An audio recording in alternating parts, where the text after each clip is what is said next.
Hi, I'm Mr. Wahlberg, and I'm glad you're here. In our last class, we talked about the era of good feelings, a time characterized by the absence of partisan squabbling because of the collapse of the Federalist Party and the only party remaining being those Jeffersonian Republicans. Then that era of good feelings descended into sectional problems between North and South over the question of the West. Today, though, don't worry, we're going to go back and reintroduce good old-fashioned partisan infighting.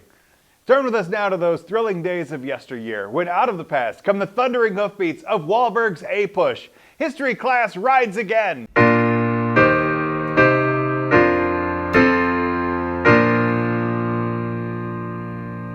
We have three objectives today. By the end of this period, you should be able to, number 13, summarize the major themes of the 1828 election. 14, describe the ways in which Andrew Jackson embodied the contradictions of democratic nationalism. And 15, explain how the bank war influenced the economy and on party competition. But let's begin in Roman numeral number 13.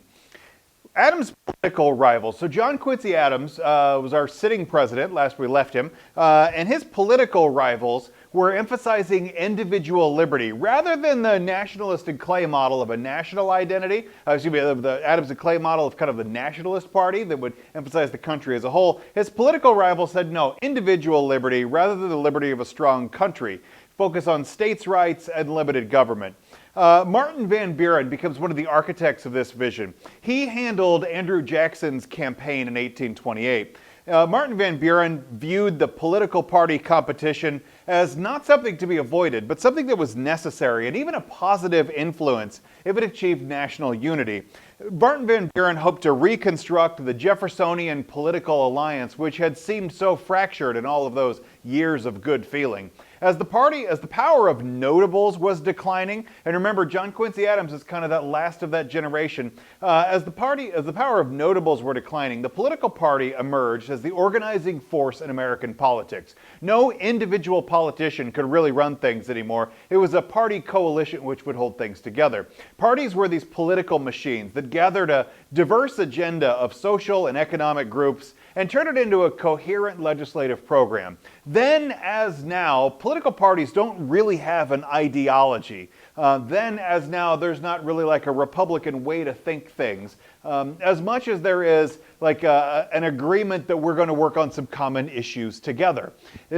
Parties are always best understood, at least in the American context, as a political coalition of some similar-minded people, but not an ideology. Today's Republicans and Democrats don't really believe in anything except winning the elections for other Republicans and Democrats. And I don't mean that to be cynical. I just want to make sure we're kind of clear on what a party is versus an ideology is.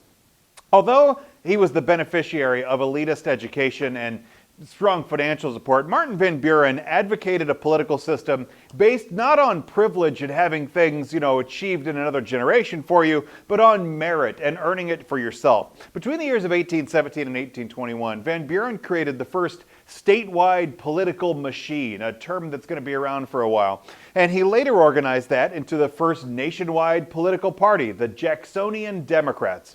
The keys to Martin Van Buren's political success was that he could systematically control the flow of information. He used party newspapers to promote a platform. A platform is a set of beliefs that this voting bloc will agree on. Or not beliefs, an agenda, things to do that this party is going to agree on. And then he would promote the platform and drum up the vote with the use of those party newspapers. He would also use patronage. We introduced patronage in our last class. It's a system that says that if you win an election, you get to name the people that helped you to that system. We learned about it a little bit in what's known as the corrupt bargain of John Quincy Adams giving the job to Henry Clay as Secretary of State. That's a patronage move, and Martin Van Buren, even though probably a lot of the people that would agree with Martin Van Buren were critics of it when John Quincy Adams used that system, it turns out it's a pretty effective system, and they'll use it as well. That's called patronage. He and his party made 6,000 political appointments in New York alone, so a strong use of that patronage system. for his political skill. And Martin Van Buren really was politically brilliant, especially in this era. He was known as the little magician. He's the kind of guy that could just seem to work magic in politics. Martin Van Buren also insisted on party discipline, and if the party was going to vote in a certain way, he would expect people to go follow in on that. That party discipline, he required state legislatures to go follow the dictates of a caucus or a meeting of party leaders. If you wanted to have the support of this new Democrat Party, then you needed to behave yourself like a proper Democrat. Setpoint B. So going into the election of 1828, Martin Van Buren had established the political apparatus of the Democratic Party, and he established it at the state and local levels. Andrew Jackson ran against John Quincy Adams in a direct campaign in 1928. This is sometimes, and I love this term for it, it's right out of your phone or text, but it's used by a lot of historians. They call it a scurrilous campaign, that it just, like everything just about this seemed like one of those negative, ugly, almost untrustworthy kind of elections in 1828. Jackson ridiculed John Quincy Adams' intellectualism, says that JQA was just an egghead and was out of touch with the people, and yes, John Quincy Adams could speak, I think, like 5 languages or something like that, but Americans only need to know one, and it was really like this populist, anti-elitist kind of status. John Quincy Adams answered back by saying, Andrew Jackson is not the kind of leader that everybody loves him as. He, when he was in the Battle of New Orleans, one of the ways that he got such strong discipline was that if somebody deserted his army, he wouldn't go capture them and bring them to trial. He would just shoot them. And that makes him sometimes, perhaps and this was always kind of challenge about Andrew Jackson, that maybe just some people that he didn't like or weren't performing to his standards, he just shot them and said, oh yeah, deserter. John Quincy Adams said that Andrew Jackson is basically a cold-blooded murderer. And then he maybe took a step that I think most people at the time, and I think historians generally agree, John Quincy Adams took it one step too far. He questioned Andrew Jackson's wife's morality. Some things that we're not going to get into here, but he took the campaign not about ideas, but made it personal about the president's spouse, and I think that was a mistake, and I think most people thought it then and now. Jacksonians organized a massive publicity campaign advocating Jeffersonian political ideals. And they celebrated Andrew Jackson as a Jeffersonian kind of guy, a self-made man, an agriculturalist, up from the soil and achieving it that way.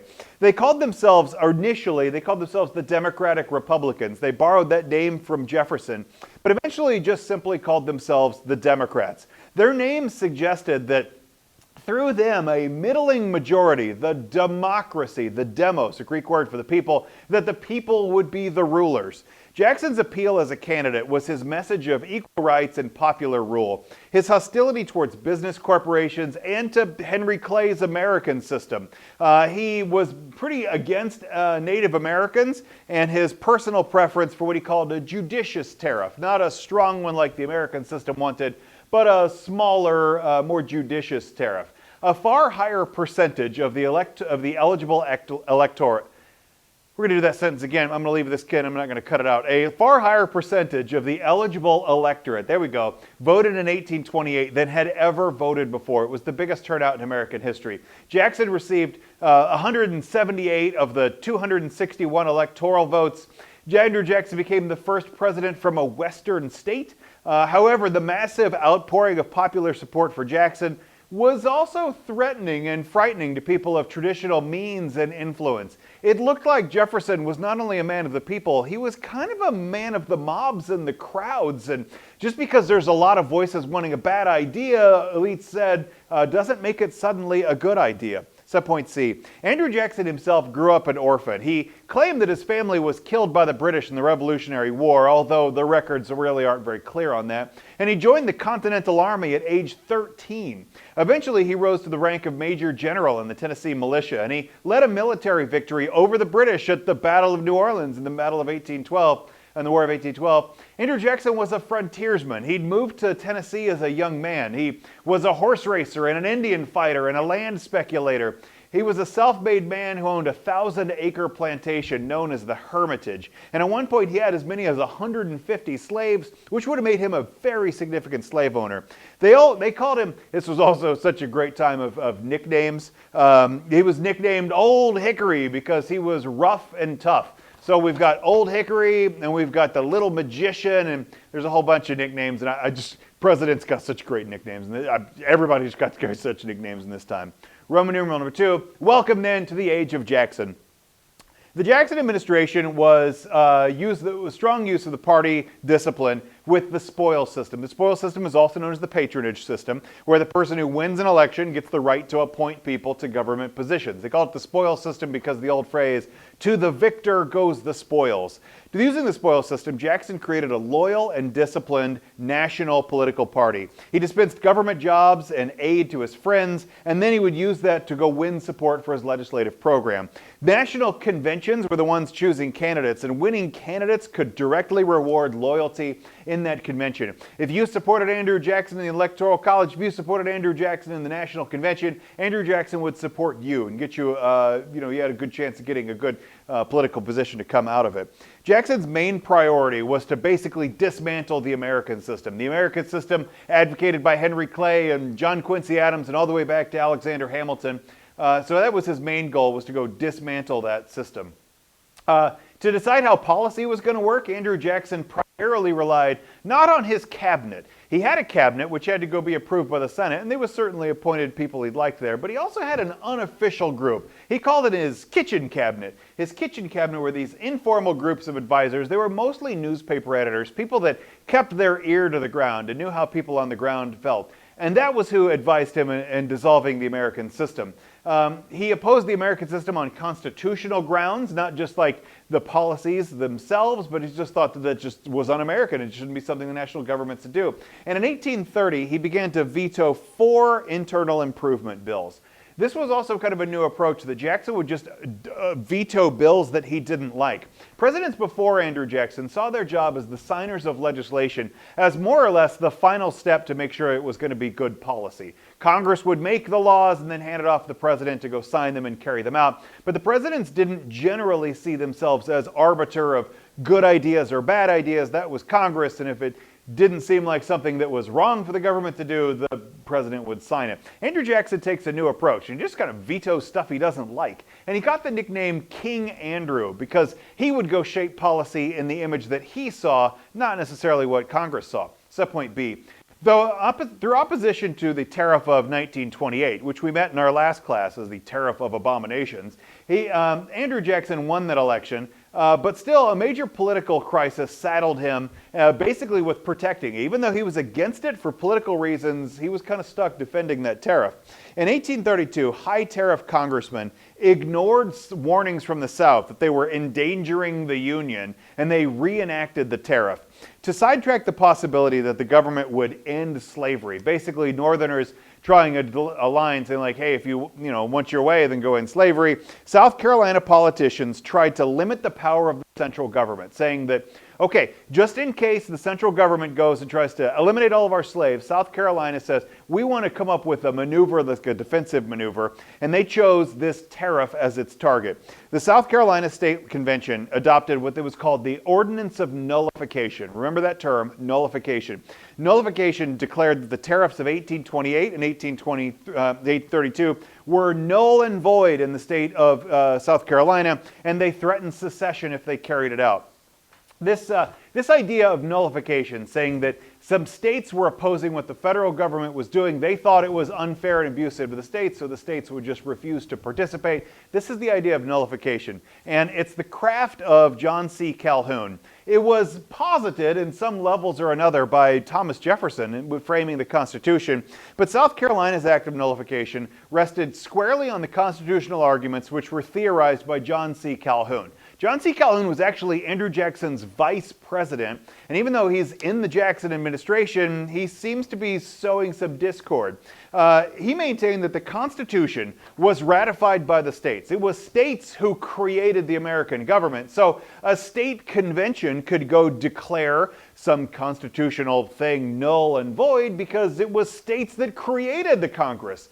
And so if it affected states unequally, then basically states could opt out of it. Daniel Webster, on the other hand, argued that people, not states, created the Constitution. Said, no, this wasn't a creation of the states, this was a creation of the people. And therefore, nullification was illegal and unconstitutional and even treasonous. Despite the fact that his vice president was the main proponent of this idea, Andrew Jackson sided with Daniel Webster. He denounced the radical redefinition of the Constitution, and he declared that nullification was a violation of the Constitution, and it threatened the union of the entire country. Jackson considered nullification to be an act of disunion, and he was accusing his own vice president of that disunity. At Andrew Jackson's request, Congress passed a bill known as the Force Bill, authorizing the use of the Army and the Navy to go bring South Carolina back into line. South Carolina stood alone on nullification. There might have been other states that were interested, but they did not follow South Carolina's suit. But a compact theory of the Constitution gave the South a well-developed political philosophy for the future. And this compact theory is that the states are the supreme decision makers. They're the ones that they're the ones that created the Compact of America. It gave the southern states, while South Carolina was the only one in this case proposing it, other states, they bent their ear towards it. At the same time, a tariff act was passed that gradually reduced tariff rates. By 1842, tariffs were reverting back to the old modest rates of 1816, thereby eliminating another piece of Henry Clay's American system. South Carolina rescinded its nullification plan. Apparently they just backed down, and Jackson had established the principle that no state could go nullify a law of the United States. John C. Calhoun's influence was waning, partly because of this and partly because of the Eaton Affair. The Eaton Affair was a complicated scandal that alleged that John Eaton was one of Andrew Jackson's best friends, had an affair with the wife of a Navy sailor. That Navy sailor died at sea, but the rumors were that he committed suicide in disgrace of the affair that his wife was having with Eaton. Led by Mrs. Calhoun, John C. Calhoun's wife, none of the wives of the cabinet secretaries would be in a room with the scandalous Mrs. Eaton, and they wanted their husbands to do the same, and it made governing kind of difficult if the important power holders of the government can't actually get together because they believe it's scandalous to be there. All the cabinet members eventually became so powerless in their positions they had to go resign office, notably Martin Van Buren, whom Jackson had named to a foreign post, only to have Vice President Calhoun veto him as the tie-breaking vote in the Senate.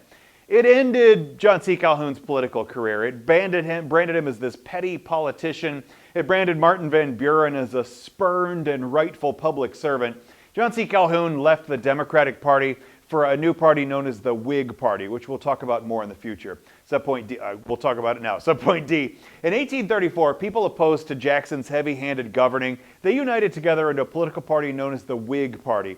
The Whig Party actually borrows its name from British politics, as the British political party, which had usually been really opposed to royal prerogatives. The Whig Party rose up against what they saw as the king being too active, and here you have King Andrew appearing to be too active in the Democratic Party, and so the Whig Party of America comes up in opposition to him.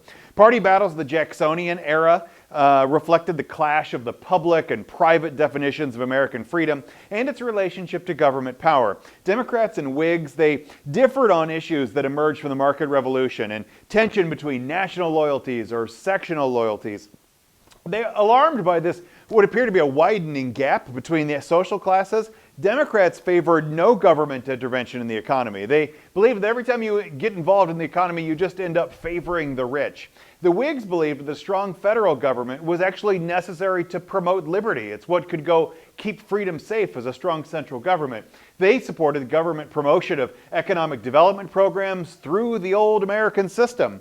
Democrats, though, wanted a weak federal government. They championed individual and states' rights. They reduced federal expenditures and reduced tariffs and ended the Bank of the United States again. Democrats opposed attempts to impose a more unified moral vision on society. The Democrats basically said the government shouldn't be involved in morality, but Whigs argued that the government says, no, we should be working for the welfare of the people, and the government should promote morality to do that. And that's really what freedom is the freedom to go live a moral life.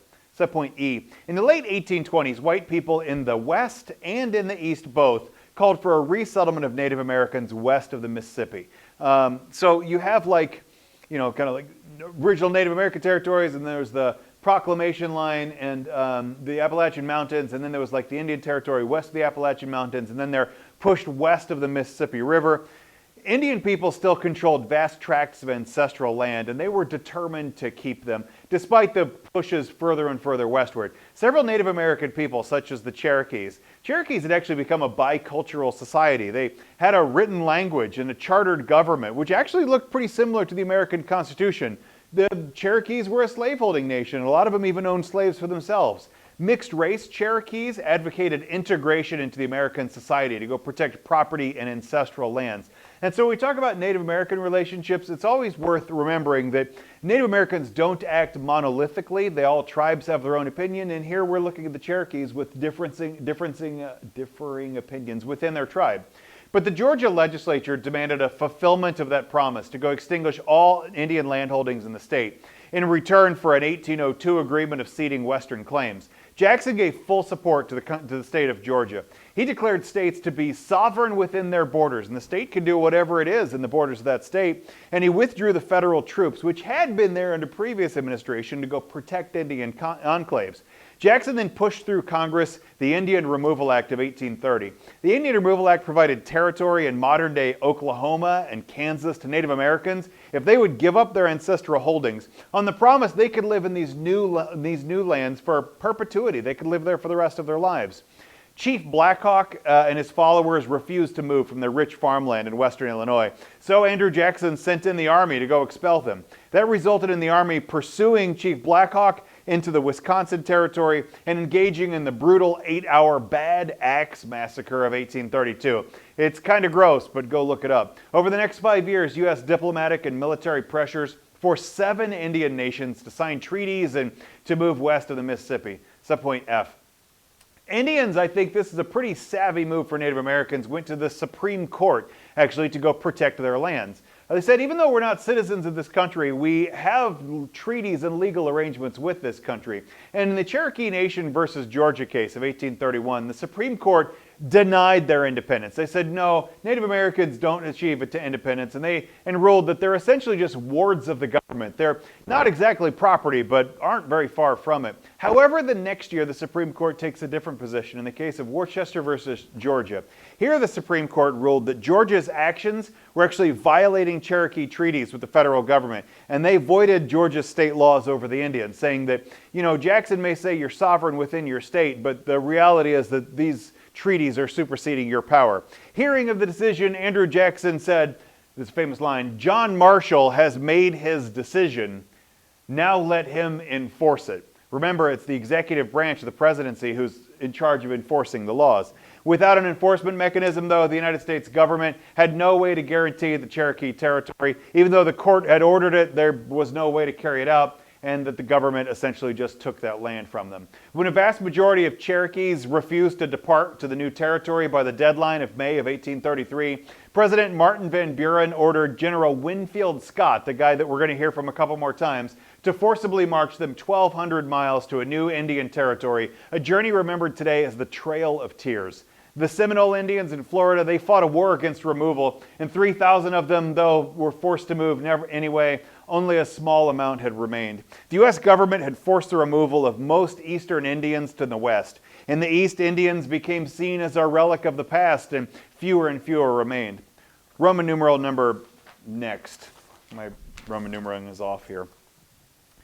The next Roman numeral, the Bank War. The Bank of the United States symbolized the hopes and fears inspired by the market revolution, but the Bank of the United States was also one of the central arguments of political structure of the era. By collecting notes, so collecting currency, and demanding payment in gold and silver, the Second Bank of the United States kept state banks from issuing too much paper money. That prevented monetary inflation, and it kept higher prices in check. Most Americans didn't really understand this type of economics, though, and didn't understand the regulatory role of the Bank of the United States. They feared its ability to force bank closures, and if the banks closed, it might leave people with just worthless pieces of paper. In 1832, Andrew Jackson's opponents in Congress persuaded the second bank's president, Nicholas Biddle, to go seek an early extension of the bank charter. The hope was to lure Andrew Jackson into a veto and then split the Democrats just before the 1832 election. Jackson, like a lot of people of his day, distrusted the banks. They thought that they were non-producers who don't actually make money, they just circulate it. Jackson vetoed the bank bill, and when he did so, he didn't live up to the Whig promises he became a public hero. He declared that the second bank promoted the advancement of the few at the expense of the many, and it became one of those power to the people moments that Jackson was so famous for. He won that election in 1832. He got rid of John C. Calhoun as vice president and instead chose a more reliable deputy, Martin Van Buren. Jackson had his Secretary of the Treasury, a guy named Roger Taney, withdraw all of the government's gold from the Bank of the United States and instead deposit it in state banks, which he referred to as his pet banks. The bank war, this war between the Bank of the United States and all the state banks, escalated into an all-out political battle. Jackson's opponents in the Senate passed a resolution censuring the president for his actions without Congress, although Jackson ultimately won that case. The second bank's charter expired in 1836, and he prevented its renewal in the Bank of the United States and was dead in the water. Jackson ultimately destroyed both national banking and the American system of protective tariffs and internal improvements. It resulted in a major reduction in the purview and the powers of the national government. The government, a lot of politicians often promised to have a smaller and more responsive government. Andrew Jackson delivered on smaller for sure. He had enhanced the role of the presidency while claiming to be the representative of the people. There's a rich irony in the way that King